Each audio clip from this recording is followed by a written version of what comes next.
Thinking about my favorite scenes in The Outsiders, there are many scenes that came to be something I was pleased with, others less so. But in a way, my favorite scene was perhaps the most difficult one, and difficult to choose how to do it, which was the big rumble scene, which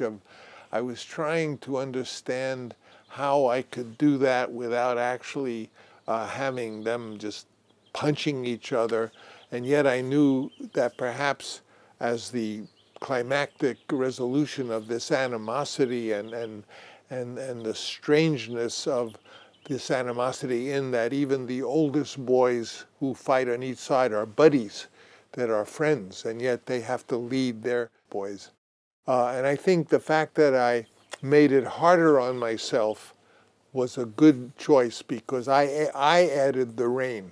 In other words, I was terrified of how am I going to have them really fight and show them punching each other, and to do that well involves a lot of skill and danger, because it's in a big, that many people fighting in a rumble. Someone's bound to really land a punch on someone and break a jaw or lose a tooth, and I was terrified of that because I really cared for all of those boys.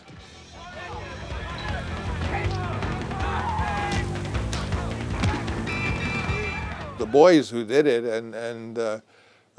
had to be athletically proficient to be able to look like they were fighting so man to man, as it were, boy to boy, landing punches, and they had to do it in a way that looked really brutal and yet wasn't hurting anybody. So I have to I can't take credit for, I tried to stage it in a way that would have the maximum impact, and of course I used the rain as an element. On one hand, it made the scene look more dangerous and more out of control because they were slipping and falling in the mud, but in a way that weather also gave a distraction to look at it, perhaps literally how many punches were really landing on, or looked as if, because you always, as you know, try to trick the fact that, you know, the punch is thrown and the other person throws their head, but there was never a contact because it would be too harmful. And I have to give credit to the stunt people who worked with them, which probably was Buddy Joe Hooker and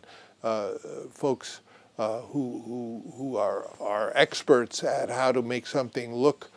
ferocious. And even some of the boys in that group, I think the other fellow who was Darry's friend from Associates, I think actually was a stunt guy. And very often you mix in with the boys young stunt players who know how to give the illusion of hitting someone without hurting them. When you shoot a scene like that, you need many what are called setups, which are shots, and every shot takes time to do. So it made the sequence doubly and even triply more difficult and more dangerous in a way. So the fact that we actually did it and that those boys performed so beautifully in it is something I'm proud of, and I'm proud for them.